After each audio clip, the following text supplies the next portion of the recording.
This week on Ignition, we go to Italy to find out what you can do with a Lamborghini in 24 hours.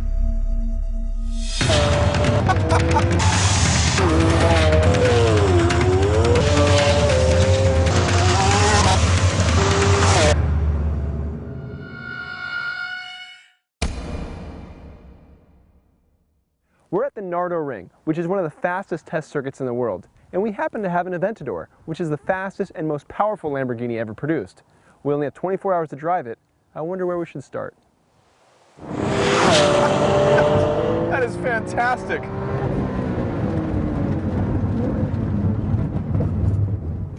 Let's start with acceleration. So here's how you do an acceleration run in a Lamborghini Aventador. You select course on the dash here, toggle stability control so it's off, left foot on the brake, right foot slams the gas, and you let go of the brake.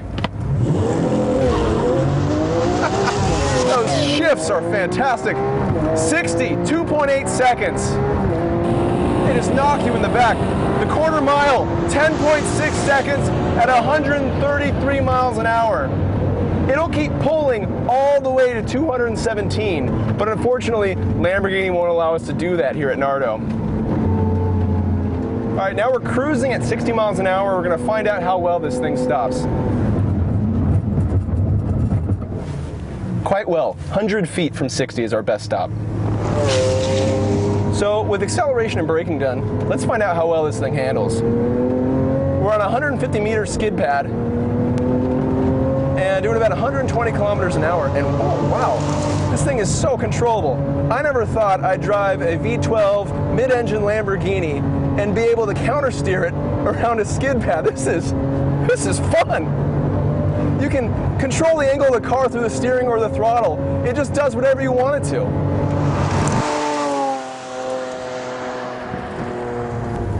So we got the test data, but that clock is still ticking. We have the entire southern peninsula of Italy to explore. Let's cause some mayhem.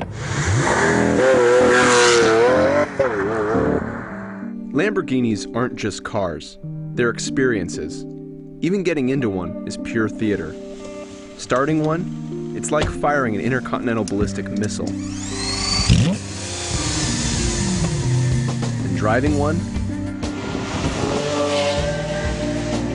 life-changing. The Aventador is a car of extremes. It has 3.5 feet width worth of rubber and 691 horsepower to drive them through. The resulting acceleration is staggering. This car is as fast as 60 miles an hour as a Bugatti Veyron. The crazy thing is, Lamborghini didn't even do that on purpose. Acceleration wasn't even their main priority.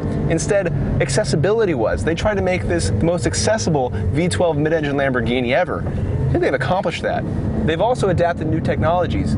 The passenger tub, the roof, carbon fiber, way more lightweight than the outgoing Murcielago. And on the inside, in the interior, you get pieces from Volkswagen and Audi.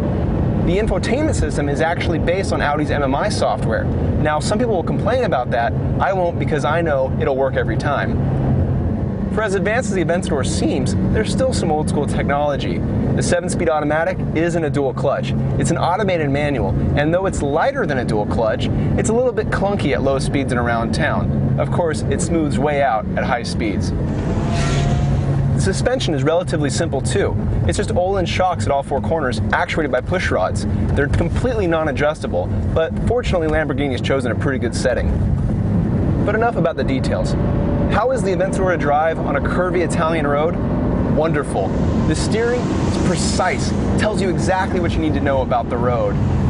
There's just an immense amount of grip through these super wide tires. And the best bit is that 691 horsepower V12 behind your back. At any moment, it's just full speed ahead. I love that.